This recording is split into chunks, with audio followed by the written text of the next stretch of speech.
Assalamualaikum warahmatullahi wabarakatuh. Bayangin sebuah kerajaan yang bukan cuma kaya raya dan kuat secara militer, tapi juga jadi pusat ilmu pengetahuan Islam terbesar di Asia Tenggara. Disinilah para ulama dari berbagai belahan dunia berkumpul, kitab-kitab suci dikaji mendalam, dan dari sinilah cahaya Islam menyebar ke seluruh penjuru Nusantara. Tapi, di balik kejayaan itu, Pasai juga harus menghadapi konspirasi, serangan, dan pengkhianatan dari kerajaan besar lainnya. Dalam video ini, kita akan menyelami kisah luar biasa kerajaan Samudera Pasai, poros peradaban Islam awal di Nusantara, tempat lahirnya ulama-ulama besar, dan rahim yang melahirkan gerakan Wali Songo. Pastikan tonton sampai akhir, karena sejarah ini bukan sekadar cerita, tapi bagian dari jati diri kita. Namun, sebelum kita mulai masuk ke dalam ceritanya, jangan lupa untuk like, komen, share dan subscribe, serta jangan lupa juga ya, aktifkan lonceng notifikasinya agar Anda tidak ketinggalan video-video menarik lainnya dari Aceh History. Salah satu tokoh penting dalam sejarah awal Islam di Nusantara adalah Meurasilu, yang kemudian dikenal luas dengan gelar Sultan Malik Al-Salih. Beliau merupakan keturunan langsung dari garis Sultan-Sultan Perlak, salah satu kerajaan Islam tertua di Asia Tenggara. Pada akhir abad ke-13 Masehi, tepatnya sekitar tahun 1297 Masehi, Malik Al-Salih mendirikan kerajaan Islam Pasai. Kerajaan ini tumbuh menjadi kekuatan baru yang menggantikan peranan kerajaan Perlak, yang kala itu mulai menunjukkan tanda-tanda kemunduran peranannya dalam peta geopolitik dan keagamaan di kawasan Selat Malaka. Namun, di balik ketokohan Sultan Malik Al-Salih, ada satu hal yang perlu kita luruskan bersama. Beberapa legenda lokal menyebut bahwa Meurasilu awalnya bukanlah seorang Muslim, dan baru memeluk Islam setelah diangkat menjadi raja. Meskipun cerita ini menarik untuk disimak, namun jika kita menelusuri jejak sejarah dan silsilahnya secara mendalam, klaim tersebut ternyata tidak sesuai dengan kenyataan. Fakta sejarah menunjukkan bahwa Sultan Malik Al-Salih adalah seorang keturunan langsung dari keluarga Ahlul Bait, yaitu keluarga Nabi Muhammad SAW. Nasabnya bersambung dengan Ja'far Shadiq bin Muhammad Bakir bin Ali Zainal Abidin bin Sayyidina Hussein bin Sayyidah Fatimah Az-Zahra, putri Rasulullah. Dengan garis keturunan yang demikian mulia, maka menjadi sangat masuk akal bahwa Meurasilu telah menganut ajaran Islam sejak sebelum mendirikan kerajaan Pasai. Bahkan, kedekatannya dengan para sultan dan ulama di kerajaan Perlak maupun Jeumpa menunjukkan bahwa ia merupakan bagian dari jaringan intelektual dan spiritual Islam yang memang aktif dalam proses islamisasi di wilayah Asia Tenggara. Kedudukan Sultan Malik Al-Salih sebagai tokoh Ahlul Bait sekaligus pemimpin politik menjadikan perannya sangat sentral dalam pembentukan identitas Islam di Nusantara. Maka tak mengherankan apabila beliau tampil begitu kuat sebagai figur pemersatu, dan menjadikan Pasai sebagai simbol kebangkitan baru peradaban Islam di kawasan ini. Dengan visi yang besar, beliau memproklamirkan kerajaan Pasai sebagai pusat dakwah dan penyebaran Islam, melanjutkan estafet perjuangan yang sebelumnya diemban oleh kerajaan Perlak. Menariknya, sebelum berdirinya kerajaan Pasai, kawasan ini hanyalah sebuah perkampungan pesisir yang berfungsi sebagai pelabuhan transit. Letaknya yang strategis menjadikannya tempat persinggahan bagi kapal-kapal layar dari negeri Arab, India, hingga ke negeri Cina. Jalur pelayaran yang melintasi Selat Malaka ini telah lama menjadi urat nadi perdagangan internasional. Namun semuanya berubah drastis ketika Sultan Malik Al-Salih memimpin dan mengorganisasi kawasan ini menjadi sebuah kerajaan yang terstruktur, kuat, dan religius. Dengan kemunculan kerajaan Pasai pada awal abad ke-13 Masehi, lalu lintas perdagangan di Selat Malaka mengalami transformasi besar. Dari sekadar tempat singgah, Pasai menjelma menjadi pusat ekonomi dan perdagangan regional yang sangat penting. Tidak hanya itu, Aceh yang sebelumnya dikenal sebagai daerah penghubung biasa, kini mulai menunjukkan taringnya sebagai pemain utama dalam jaringan perdagangan dunia. Kerajaan Pasai menjadi eksportir utama berbagai komoditas hasil bumi, seperti rempah-rempah, hasil hutan, dan pertanian. Salah satu produk unggulan yang sangat digemari oleh para pedagang asing adalah lada. Komoditas ini begitu diminati, bukan hanya oleh saudagar-saudagar Arab dan India, tetapi juga oleh para pedagang dari Eropa dan Cina. Bahkan, tingginya permintaan terhadap lada Pasai di pasar internasional, menjadikan kerajaan ini sebagai salah satu poros perdagangan dunia pada masanya. Pelabuhan Pasai pun berubah menjadi semacam melting pot atau tempat pertemuan berbagai budaya, bahasa, dan agama. Kapal-kapal dari Timur Tengah, anak benua India, Tiongkok, dan bahkan Eropa, silih berganti datang untuk berdagang, menjalin relasi diplomatik, atau sekadar singgah. Pusat pelabuhan ini bukan hanya menjadi tempat pertukaran barang, tetapi juga ide, ilmu pengetahuan, dan agama. Di bawah kepemimpinan Sultan Malik Al-Salih, Kerajaan Pasai mengalami lompatan luar biasa dalam banyak aspek kehidupan. Tidak hanya sebagai penguasa yang memiliki karisma dan ketegasan dalam memimpin, Sultan Malik Al-Salih juga dikenal sebagai sosok yang teguh menjalankan ajaran Islam dan menjadikannya sebagai fondasi utama dalam mengatur pemerintahan. Namun, yang menarik dari kepemimpinannya bukan hanya sisi religiusnya, melainkan juga visi besarnya terhadap pembangunan dan penguasaan ilmu pengetahuan serta teknologi. Kerajaan Pasai bukan hanya tumbuh sebagai bandar pelabuhan strategis di kawasan Selat Malaka yang ramai oleh lalu lintas perdagangan internasional. Lebih dari itu, Sultan Malik Al-Salih mendorong rakyatnya untuk tidak hanya menjadi pedagang atau buruh pelabuhan, tetapi menjadi masyarakat yang mandiri dan terampil, terutama dalam bidang pertanian dan teknologi lokal. Beliau menginisiasi berbagai upaya untuk meningkatkan kesejahteraan rakyat dengan menumbuhkan pengetahuan praktis di tengah masyarakat. Hasilnya, masyarakat Pasai terbukti mampu mengembangkan teknologi pertanian yang terbilang maju pada masanya. Mereka mampu mengelola lahan pertanian secara sistematis, menggunakan teknik irigasi tradisional yang efisien, serta melakukan pemilihan benih unggul secara sadar. Bahkan, beberapa sumber menyebutkan bahwa hasil pertanian dari Kerajaan Pasai mencapai standar ekspor dan diminati oleh pedagang dari negeri-negeri jauh.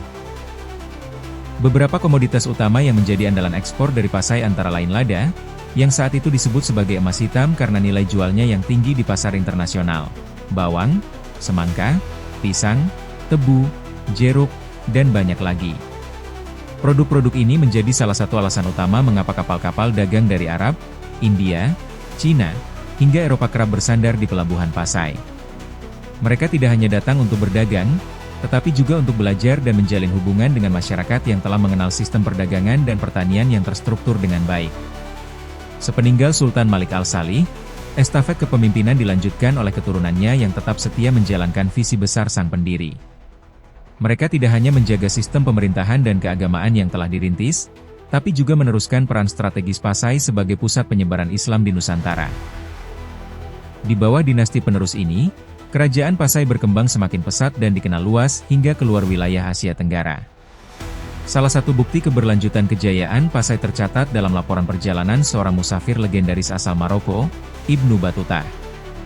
Dalam catatan perjalanannya yang terkenal, beliau menyebut bahwa dirinya mengunjungi Samudra Pasai antara tahun 1345 hingga 1346 Masehi. Dan yang ia saksikan saat itu adalah sebuah kerajaan yang maju, tertata, serta sangat religius. Dalam pengamatannya, perdagangan di Pasai telah terhubung secara luas dengan berbagai negara besar, seperti Tiongkok dan India. Pada saat itu, Pasai diperintah oleh Sultan Malik Al-Zahir, putra dari Sultan Malik Al-Salih. Ia dikenal sebagai seorang raja yang sangat saleh, teguh dalam menjalankan ajaran Islam, dan menganut mazhab Syafi'i. Yang membuatnya berbeda dari banyak penguasa lain pada zamannya adalah kegemarannya dalam mendiskusikan ilmu agama. Ia rutin mengadakan pertemuan dengan para ulama terkemuka untuk membahas berbagai persoalan fikih dan ajaran Islam. Bahkan, setiap hari Jumat, Sultan Malik Al-Zahir memilih berjalan kaki menuju masjid, sebagai bentuk kerendahan hati dan kecintaannya terhadap ibadah. Ibnu Battuta juga mencatat bahwa banyak ulama dari berbagai penjuru dunia Islam tinggal dan menjadi tokoh penting di Istana Pasai. Di antaranya adalah Amir Daulasa dari Delhi, Qadi Amir Said dari Shiraz, dan ahli hukum terkenal Tajuddin dari Isfahan. Keberadaan para ulama ini menunjukkan bahwa Pasai bukan sekadar pusat perdagangan, tetapi juga menjadi magnet keilmuan dan spiritualitas di kawasan timur dunia Islam. Yang menarik, dalam catatannya, Ibnu Battuta menggambarkan Pasai sebagai negeri yang makmur dan penuh kedamaian. Tidak ada kekacauan, tidak ada pemberontakan, bahkan kehidupan sosial berjalan harmonis. Ia menyebut bahwa perayaan pernikahan putra Sultan menjadi salah satu bukti betapa megah dan mewahnya kehidupan Istana Pasai saat itu. Acara tersebut bukan sekadar pesta keluarga kerajaan, tetapi juga menjadi simbol kemajuan, kestabilan, dan kebesaran yang telah dicapai oleh kerajaan ini. Namun, sebagaimana sejarah mencatat, kejayaan dan kemakmuran sebuah negeri tak selamanya disambut dengan sukacita oleh semua pihak. Justru ketika kerajaan Pasai mencapai puncak kejayaannya sebagai pusat dakwah Islam dan peradaban di Nusantara, berbagai ancaman mulai muncul, bukan hanya dari luar tetapi juga dari dalam wilayah regional. Kekuatan spiritual, ekonomi, dan pengaruh politik yang dimiliki Pasai menimbulkan rasa iri, dengki, bahkan ketakutan di kalangan kerajaan-kerajaan tetangganya, terutama dari pihak kerajaan non-Islam yang merasa posisinya tergeser oleh gelombang Islamisasi yang terus meluas dari utara Sumatera hingga ke pelosok Jawa dan semenanjung Melayu. Salah satu pihak yang merasa terancam adalah kerajaan Buddha Siam atau Thailand pada masa itu, yang melihat Pasai bukan hanya sebagai pesaing dalam jalur perdagangan, tetapi juga sebagai ancaman ideologis karena pengaruh dakwah Islamnya yang semakin kuat. Ironisnya, untuk menahan laju perkembangan Islam yang dibawa Pasai, kerajaan Siam tidak bergerak sendiri. Mereka menjalin aliansi dengan kerajaan Hindu Jawa yang sedang naik daun kala itu, yakni Majapahit. Aliansi ini bukan sekadar strategi dagang atau diplomatik. Mereka menyusun langkah-langkah sistematis untuk melemahkan posisi Pasai di panggung politik dan spiritual Nusantara. Salah satu taktik yang digunakan adalah dengan menculik salah seorang Sultan Pasai dan membawanya sebagai tawanan ke negeri Siam. Ini adalah upaya psikologis untuk memukul semangat rakyat Pasai dan memperlemah struktur pemerintahan mereka dari dalam. Namun tidak berhenti di situ. Pada pertengahan abad ke-14 Masehi, Majapahit melancarkan serangan militer besar-besaran ke wilayah Pasai. Serangan ini bukan hanya serangan fisik semata, tapi bagian dari upaya besar untuk menghentikan laju Islamisasi yang dianggap mengancam supremasi Hindu-Buddha di Asia Tenggara. Tapi mereka tidak menduga bahwa di balik kemakmuran Pasai, tersembunyi semangat jihad dan keteguhan iman para mujahidnya. Para pejuang Pasai, yang selama ini dididik dan dibimbing secara spiritual oleh para wali, tampil bukan hanya sebagai ksatria biasa, tetapi sebagai pejuang yang memiliki semangat keberanian yang ditopang oleh keimanan mendalam. Pertempuran pun pecah, dan berlangsung sengit. Banyak korban berjatuhan dari kedua belah pihak. Namun yang paling mengguncang adalah kabar yang menyebut bahwa Mahapati Gajah Mada, tokoh besar di balik kejayaan Majapahit, ikut terlibat langsung dalam ekspedisi ke Pasai dan dikabarkan gugur dalam pertempuran saat melarikan diri dari kekacauan di medan perang. Peristiwa ini bukan hanya menandai kekalahan moral Majapahit, tetapi juga mempertegas bahwa kerajaan Pasai bukanlah kerajaan yang mudah ditaklukkan. Pasai tetap berdiri tegak, dan bahkan bangkit kembali lebih kuat. Mereka memperkuat peran sebagai kerajaan Islam terdepan di kawasan ini, tidak hanya bertahan, tapi juga kembali memperluas pengaruhnya. Dalam abad-abad berikutnya, Pasai terus tumbuh sebagai pusat ilmu pengetahuan dan keislaman. Mereka tidak hanya mengirim para dai dan mubalik ke berbagai wilayah strategis seperti Malaka, Patani, hingga ke Pulau Jawa, tetapi juga menjadi magnet keilmuan bagi ulama dan pelajar dari berbagai penjuru Nusantara. Bayangkan saja, sebuah kerajaan di utara Sumatera, pada abad ke-14 hingga ke-15 Masehi, telah menjelma menjadi pusat diskusi keagamaan, tempat berkumpulnya para cendekiawan dan ulama dari berbagai belahan dunia Islam. Masalah-masalah agama, filsafat, hingga spiritualitas tingkat tinggi dibahas di istana dan madrasah-madrasah Pasai. Ini bukan sekadar kerajaan yang menyebarkan agama lewat pedang, melainkan lewat pena dan akal pikiran. Salah satu kisah menarik dari masa ini tercatat dalam sejarah Melayu. Di sana disebutkan seorang ulama sufi terkemuka dari Mekah bernama Syekh Abu Ishaq telah menulis sebuah karya monumental berjudul Dur al-Manzum. Kitab ini terdiri dari dua bab utama. Bab pertama membahas tentang zat Allah, sedangkan bab kedua membahas tentang sifat-sifatnya. Karya ini mendapat perhatian besar dari kalangan ulama di Nusantara, hingga muridnya yang bernama Maulana Abu Bakar membawa kitab tersebut ke Kesultanan Malaka dan menyerahkannya kepada Sultan Mansur Shah. Begitu berharganya kitab tersebut, sampai Sultan Malaka menyambutnya dengan upacara kehormatan setara penyambutan tamu agung kerajaan.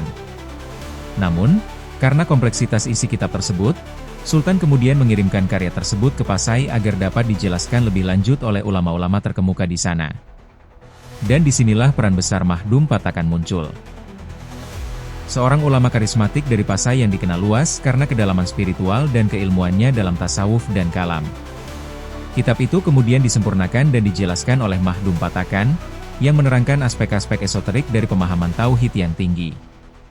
Bahkan diskusi keagamaan di Pasai sudah tidak hanya berhenti pada persoalan hukum syariat dan fikih praktis, tetapi telah masuk ranah filsafat ketuhanan dan kajian sufistik tingkat lanjut. Salah satu bukti lainnya adalah jawaban dari seorang ulama Pasai bernama Mahdum Muda kepada pertanyaan-pertanyaan teologis dari Sultan Malaka yang disampaikan melalui utusannya, Tun Bijawangsa. Ini menunjukkan bahwa hubungan antara Malaka dan Pasai bukan hanya hubungan politik dan dagang, tetapi juga hubungan intelektual dan spiritual yang sangat erat. Kebesaran dan kemakmuran kerajaan Pasai akhirnya tidak hanya menjadikannya sebagai kerajaan yang makmur secara ekonomi dan kuat secara militer, namun juga menempatkannya sebagai pusat intelektual dan spiritual Islam terbesar di kawasan Nusantara. Seiring waktu, Pasai bertransformasi menjadi pusat rujukan pemikiran Islam, tempat di mana para ulama, cendekiawan, ahli hukum, penyair, dan filsuf berkumpul untuk membahas persoalan-persoalan besar umat, mulai dari persoalan fikih, akidah, tasawuf hingga filsafat keislaman yang mendalam. Sebagaimana dicatat oleh Musafir Besar Ibnu Battutah dalam perjalanannya ke Pasai pada abad ke-14 Masehi, beliau menyaksikan dengan mata kepala sendiri betapa kerajaan ini bukan hanya dipimpin oleh seorang sultan yang saleh dan mencintai ilmu, tetapi juga menjadi tempat tinggal berbagai kalangan cendekiawan, dari ahli hukum Islam, para penyair, hingga para hukama atau filsuf muslim yang memperdalam hikmah dan kebijaksanaan dalam kerangka ajaran Islam. Pemandangan ini begitu luar biasa, mengingat letak Pasai yang jauh dari pusat-pusat peradaban Islam di Timur Tengah, namun mampu menyaingi kemajuan intelektual dunia Islam di luar sana. Kerajaan-kerajaan lain di Nusantara pun mengakui keunggulan Pasai dalam bidang keilmuan dan menjadikannya sebagai pusat rujukan dan fatwa. Ketika muncul permasalahan-permasalahan agama yang pelik, baik itu menyangkut hukum waris, pernikahan, muamalah, ataupun persoalan yang menyangkut akidah dan tasawuf, rujukan utama tetaplah kepada para ulama Pasai. Dengan sistem pendidikan Islam yang terorganisir, para santri dari berbagai daerah berdatangan untuk menuntut ilmu, menjadikan Pasai seperti kiblat ilmu bagi dunia Melayu Islam. Memasuki abad ke-15 Masehi, peran strategis Pasai sebagai motor penggerak Islamisasi Nusantara semakin menonjol. Kekuatan intelektual yang dimilikinya mulai menyebar ke berbagai arah, bukan hanya dalam bentuk pengiriman ulama ke luar negeri, tetapi juga dalam bentuk penerimaan dan pembinaan para ulama besar dunia Islam yang datang dari berbagai penjuru dunia. Kedatangan mereka bukan hanya untuk berdagang atau menetap, tetapi untuk berdakwah, membangun jaringan keilmuan, serta menyusun strategi dakwah Islam secara lebih sistematis di kawasan ini. Salah satu tokoh paling penting dalam arus ini adalah Sayyid Hussein Jamadul Kubra, seorang keturunan Rasulullah dari Samarkand, Parsia, sekarang Uzbekistan. Beliau datang ke Pasai bersama dua orang putranya yang kelak akan sangat dikenal dalam sejarah dakwah Islam di Jawa, Maulana Ishaq dan Maulana Malik Ibrahim. Kedatangan mereka tidaklah kebetulan, melainkan bagian dari rencana besar dalam penyebaran Islam ke wilayah-wilayah yang masih berada dalam cengkeraman dominasi Hindu-Buddha, seperti Jawa, Bali, dan sebagian wilayah timur Nusantara. Sayyid Hussein Jamadul Kubra dan keluarganya mendapat sambutan luar biasa dari Istana Pasai. Mereka diangkat sebagai ulama terhormat dan diberikan peran besar dalam pengembangan pendidikan dan penyebaran Islam. Maulana Ishaq sendiri kemudian diutus ke wilayah Blambangan di ujung timur Pulau Jawa, tempat yang dikenal sebagai salah satu benteng Hindu terakhir di Nusantara. Sementara itu, Maulana Malik Ibrahim menetap di wilayah Gresik, dan dari sanalah beliau memulai langkah besar yang akan membuka jalan bagi kelahiran Wali Songo. Fenomena kedatangan para ulama besar dari luar ke Pasai bukanlah hal yang asing. Sebagaimana tercatat dalam berbagai naskah dan kronik, Pasai menerima kedatangan ulama-ulama dari Yaman, Hadramaut, Persia, India, bahkan dari Afrika Utara seperti Maroko. Mereka membawa berbagai aliran pemikiran, kitab-kitab klasik Islam, serta metode dakwah yang beragam. Namun semuanya kemudian berasimilasi dalam harmoni intelektual dan spiritual yang khas di Pasai, menghasilkan sebuah model dakwah yang lembut, inklusif, namun tetap berlandaskan akidah yang kokoh dan syariat yang teguh. Pasai dengan cepat menjadi poros baru peradaban Islam, sebuah kutub penting yang mempertemukan berbagai arus pemikiran dan gerakan dakwah dari berbagai dunia Islam. Dari sinilah lahir semangat Islam yang khas di Nusantara, Islam yang berpijak pada ilmu, mengakar dalam budaya, namun tetap menjulang tinggi dalam semangat tauhid. Gerakan Islamisasi yang kemudian muncul di tanah Jawa, yang dikenal sebagai Gerakan Wali Songo, sebenarnya tidak dapat dilepaskan dari akar intelektual dan spiritual yang bertumbuh di tanah Pasai. Para wali itu, terutama generasi awal seperti Maulana Malik Ibrahim, Raden Rahmat atau Sunan Ampel, dan Maulana Ishaq, merupakan tokoh-tokoh yang jejak awalnya terhubung erat dengan pusat keilmuan Pasai. Bahkan ada yang menyebut Pasai sebagai rahim spiritual yang melahirkan jaringan Wali Songo. Suatu jaringan dakwah yang tidak hanya menyebarkan Islam, tetapi juga membentuk peradaban baru di Jawa yang kemudian melahirkan Kesultanan Demak, kerajaan Islam pertama di pulau itu. Maka, ketika kita menelusuri jejak penyebaran Islam di Nusantara, tidak bisa tidak, kita akan selalu kembali ke Pasai. Bukan hanya sebagai tempat pertama berdirinya kerajaan Islam di kepulauan ini, tetapi juga sebagai pemicu, pemancar, dan penguat semangat dakwah yang menjalar dari Aceh hingga ke seluruh pelosok Nusantara. Keberhasilan Pasai sebagai pusat perdagangan dan dakwah Islam tidak lepas dari kecerdasan strategi Sultan Malik Al-Salih. Ia bukan hanya seorang raja, tapi juga seorang pemimpin spiritual yang mampu melihat potensi besar wilayahnya dan menghubungkannya dengan jaringan Islam internasional. Dengan kepemimpinannya, Pasai menjadi lebih dari sekadar kerajaan, ia menjadi simbol kebangkitan peradaban Islam di Timur Jauh. Dengan semua catatan ini, semakin jelas bahwa kerajaan Pasai bukan hanya sekadar kerajaan pesisir biasa. Ia adalah pionir peradaban Islam di Nusantara, pusat perdagangan antar bangsa, serta mercusuar keilmuan dan ketakwaan. Inilah warisan besar dari Sultan Malik Al-Salih dan keturunannya yang masih terus diingat hingga kini. Dengan semua pencapaian ini, kita dapat melihat bahwa Pasai bukanlah kerajaan biasa. Ia adalah mercusuar Islam di timur dunia. Dari tanah Pasai, cahaya keilmuan dan dakwah Islam menyebar ke seluruh penjuru Asia Tenggara. Dan yang paling penting, Pasai menunjukkan kepada dunia bahwa kekuatan sebuah peradaban bukan semata terletak pada kekuatan militer atau kekayaan ekonomi, tetapi pada keteguhan nilai, kedalaman ilmu, dan semangat untuk berbagi cahaya kebenaran. Warisan itu tetap hidup. Dalam naskah-naskah tua, dalam budaya, dalam sistem pendidikan pesantren yang tersebar di berbagai daerah, bahkan dalam nilai-nilai toleransi dan kearifan lokal yang berpadu harmonis dengan ajaran Islam. Dan semua itu, di masa lampau, berakar kuat dari bumi Pasai yang diberkahi. Dari kejayaan sebagai pusat keilmuan Islam hingga peran sentralnya dalam menginspirasi gerakan Wali Songo, kerajaan Pasai telah menorehkan jejak emas dalam sejarah Nusantara. Sejarah ini bukan hanya tentang masa lalu, tapi tentang akar dan identitas kita sebagai bangsa. Terima kasih sudah menonton video ini. Jika kamu merasa kisah ini membuka wawasanmu, jangan lupa untuk like, komen, dan subscribe agar kamu gak ketinggalan kisah sejarah menarik lainnya. Bagikan juga ke teman-temanmu, karena sejarah ini layak diketahui oleh lebih banyak orang. Sampai jumpa di episode selanjutnya. Wassalamualaikum warahmatullahi wabarakatuh.